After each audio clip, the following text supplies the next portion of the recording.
በአንድ ወቅት አንዲት ወጣት ወደ እናቷ ጋር አመራች። ወደ እናቷ ጋር በመሄድ ኑሮ እንደከበዳትና ተስፋ በመቁረጥ ላይ ደረጃ ላይ እንዳለች ነገረቻት።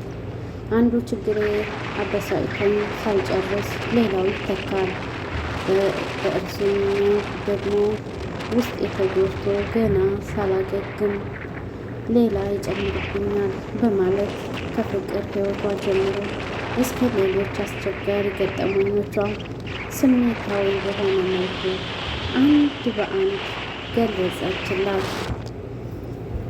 በጥበቧ የምትታወቀው እናት ወደ ልጇ ጠጋ በማለት ዳበስ ዳበስ አድርጋት ፍቅሯን ከገለጸችላት በኋላ አሁን ለጊዜው ተረጋግታ ስራ እንደምታግዛት ጠየቀቻት።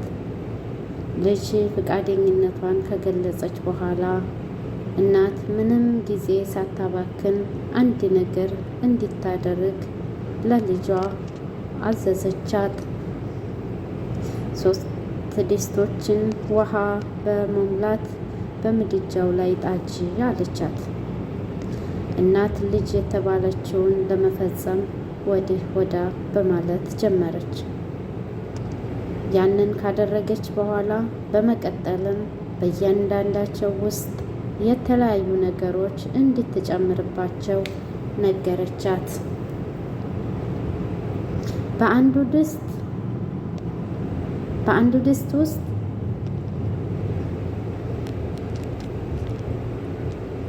እንዲሁም አንድ እንቁላል ጨምሪበት አለቻት።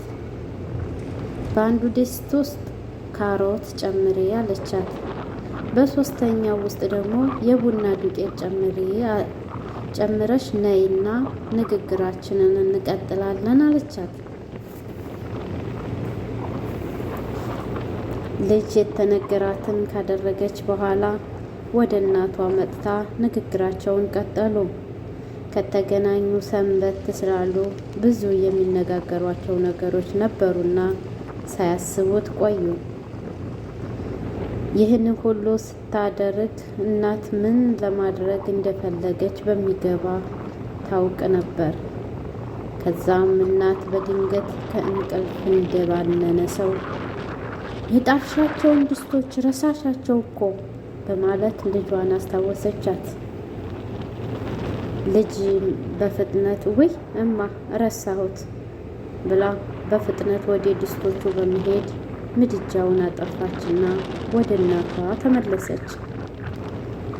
እናትም በይ ተመለሽና ያበሰልሻቸውን 3ቱንም ነገሮች አንድ በአንድ ይዘሽ ነይ አለቻት። ልጅም ሳህን ካመጣች በኋላ ካሮቱንና እንቁላሉን በጥንቃቄ ከድስቱ ውስጥ በማውጣት አመጣች። ተመልሳ ቡናውን ለማምጣት ከመሄዷ በፊት እናት ለልጇ በእንቁላሉና በካሮቱ ላይ ያየሽውን ለውጥ ንገሪኝ አለቻት።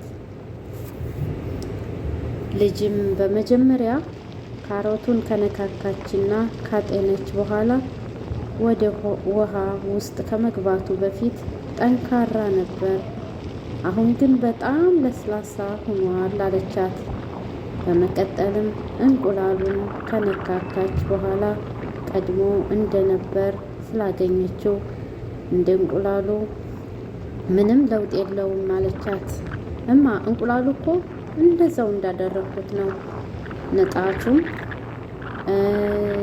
ጠንካራነቱም እንደነበረ ነው አለቻት። እናት ግን በመመለስ የእንቁላሉን ላዩ እንጂ ውስጡን አላየሽውም አለቻት። ልጅም እንቁላሉን ሰበር ስታደርገው ውስጡ ጠንክሮ አገኘችው። ስለዚህም ወደ ውሃው ውስጥ ከመግባቱ በፊት ውስጡ ፈሳሽ እንደነበረ እርግጠኛ ነኝ፣ አሁን ግን ጠንክሯል አለቻት። በመጨረሻም ለልጇ አሁን የቡናውን ዱቄት ከድስት ውስጥ አውጭና አምጪው አለቻት። ልጅ ትንሽ ግር አላት። ቡናው ከውሃው ጋር ተዋህዷል፣ እንዴት አመጣዋለሁማ ብላ አሰበች። በዚህ ሀሳብ ተመስጣ ወደ ቡናው ስትሄድ መዋሃድ ብቻ አይደለም፣ ቡናው የውሃውን መልክ፣ መዓዛና ጣዕሙ ሙሉ በሙሉ ለውጦታል። ከዚህም ቡናውን በሁለት ሲኒዎች በመቅዳት ወደ እናቷ ወስዳ እያጣጣሙት መነጋገራቸውን ቀጠሉ። ልጅ እናቷን ምን አስበሽ ነው ይህንን ሁሉ ያስደረግሽኝማ? አለቻት። አየሽ ልጄ አለች እናት፣ እነዚህን 3 ነገሮች አንድ አይነት ሁኔታ ውስጥ ነው ያለፉት። በፈላ ውሃ ውስጥ ካሮት ካለፈበት ሁኔታ ምንም ነገር መቋቋም እስከማይችል ድረስ እጅግ ለስላሳ ሆነ። እንቁላል ደግሞ ካለፈበት ሁኔታ የተነሳ ውስጡ ጠንከረ። ከዚህ 2 ነገሮች በገቡበት ሁኔታዎች ተጽዕኖ ስር በመሆን ባህሪያቸውን ተለውጦ ቡናው ግን በገባበት ሁኔታ ላይ ተጽዕኖ አመጣ። የገባበትን ቦታ ጣዕም፣ ጠረንና እንዲሁም ቀለም እንዲለውጠው ተመልክተሻልን? አለቻት እናት። በመቀጠል እንዲህ አለቻት፣ አንቺን በምታሳልፊበት ሁኔታ ያለሽ ምርጫ ከ3ቱ አንዱ ነው አለቻት። ልክ እንደ ካሮቱ አጉል ፍልስፍና በሁሉም ነገር የሚጎዳ አይነት ሰው እንዳትሆኚ ልታስቢበት ይገባዋል። ሁለተኛ፣ በተቃራኒው የምታፈሊበት ሁኔታ ልክ እንደ እንቁላሉ ውስጥሽን አጉል ጠንካራና ደንዳና እንዳያደርገው ተጠንቀቂ። ሶስተኛ፣ ከነዚህ ሁኔታዎች ይልቅ የተሻለውን መንገድ በምታሳልፊበት ሁኔታ ሁሉ በቀላሉ የሚነካና የሚፈርስ ደካማ ወይም ከጉዳት የተነሳ አጉል ጠንካራና አትንኩኝ ባይ ሳትሆኚ ልክ እንደ ቡናው ሁኔታውን የምትለውጪ የተጽዕኖ ሰው ልትሆኚ ይገባሻል።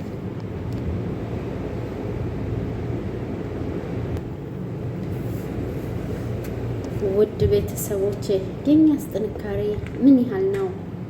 በዚህ ቪዲዮ ብዙ ትምህርት እንደምታገኙበት አልጠራጠርም።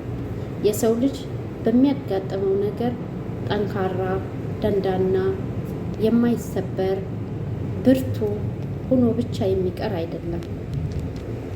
ሲወድቅ የሚነሳ፣ ሲከፋው ጠንካራ የሚሆን፣ ሲያጣ ሰርቶ እንደሚያገኝ ውስጡን የሚያሳምን ብቻና ብቻ ሲሆን ነው።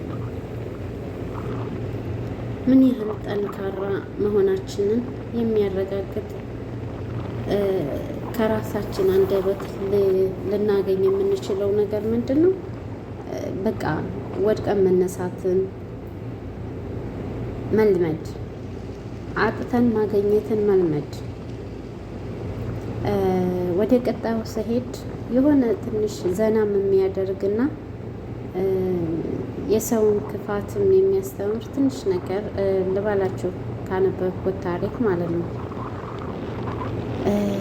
ማታ ለአቶ ባል በስልክ መልእክት ይደርሰዋል። ባልም ለወይዘሮ ሚስት ነገ እኮ ዘመዶች እንመጣለን አሉኝ ብሎ የሰማውን ያጋራታል።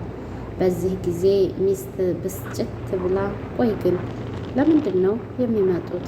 ባል እሱንማ እኔ ምን አውቃለሁ፣ ጉዳይ ይኖራቸው ይሆናላ፣ ብቻ በሰላም ነው ብለውኛል። ሚስት ስንት ሆነው ነው የሚመጡት? ባል እሱንስ አልጠየቋቸውም፣ እንደሆ እንመጣለን ሲሉኝ እሺ አልኩኝ እንጂ። ሚስት ታዲያ ይምጡሃ እንዳድርጋቸው። ባል አይ ለማንኛውም እንድትዘጋጅ ብዬ ነው፣ መቼም እንግዳ ሲመጣ ዝም አይባል። ሚስት እኔ ምንም ማዘጋጀው ነገር የለኝም፣ ቤቱ እንደሆነ ያውቁታል፣ አዲስ አይደሉ። ባል ኧረ ተይ፣ የሚገዛም ነገር ቢሆን ካስፈለገ ሰርተን እንጠብቃቸው እንጂ። ሚስት ምንም አያስፈልግም ነው ያልኩህ እኮ፣ ያለውን ቤት ያፈራውን ይቀምሳሉ። ምን አለ። ሚስት ውሃስ ቢሆን ሌላ የማዘጋጀው የለኝ። ባል ኧረ ተይ፣ ሰው አለ ዘመድ ብለው አይደል ወደኛ መምጣታቸው። እንደገቡ እንኳን የሚቀመሱት ብናዘጋጅ አይሻልምን? ሚስት ይምጡና ያለውን አቀርብላቸዋለሁ። ይችኑ እንደተባባሉ አይነጋ የለነጋ ባልም በማለዳ ተነስቶ የቤቱን ሁኔታ ሲያይ ምንም የለም፣ ቁርስም የለም፣ ጭጭ ሙጭጭ። ሚስትም ለጥ ብላ እንደተኛች አረፈደች። ባል ሹልክ ብሎ ወጣ። ወዲያው የሚስትና አባትና ሌሎችም ተሰባስበው ከተፋሉ። አስባችሁታል? እሷ የመሰላት የእሱ ቤተሰብ ነው። እሷ ደግሞ የራሷን ጉድ መሆኑን አላወቀችም። ደንግጣ ስትነሳ ተቀበለቻቸውና ስልክ ወደ ባል ደወለች። ሚስት ለምንድን ነው ዘመዶችሽ ይመጣሉ ብለህ ያልነገርከኝ እንዴ? ባል እንዴ ነግሬሽ። ሚስት ዘመዶች ይመጣሉ እኮ ነው ያልከኝ። ባል አዎ፣ ያው ያንቺ ዘመዶችስ የኔ ማለት አይደሉ እንዴ? ሚስት እሺ አሁን ምን ላደርግላቸው? ባል ሌላ ምን ታደርግላቸዋለሽ? አስተናግጃቸው እንጂ። ሚስት የተዘጋጀ ደህና ነገር የለማ? ባል ታዲያ ምን ይሻላል? ሚስት በቃ ከምግብ ቤት ቢሆን የሚበላ ገዝተህና እንጂ።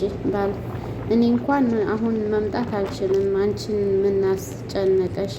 ለቤቱ እንደሆኑ አዲስ አይደሉም። ዝም ብለሽ ያለውን ነገር ቤት ያፈራውን ስጫቸው። ሚስት ምንም ነገር የለም እኮ። ባል ውሃም ቢሆን ስጫቸው።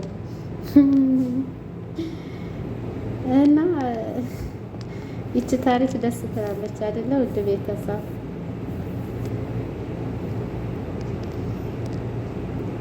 እና እንደወደዳችሁት አልጠራጠርም።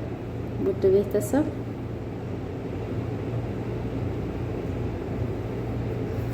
ይህን ቪዲዮዬን ከወደዳችሁት ላይክ፣ ሼር፣ ሰብስክራይብ በማድረግ ለወዳጅ ዘመዶቻችሁ በማጋራት ቤተሰብ ይሁኑኝ። በሌላ ቪዲዮ እስከምንገናኝ ድረስ ሰላም አለይኩም ወራህመቱላሂ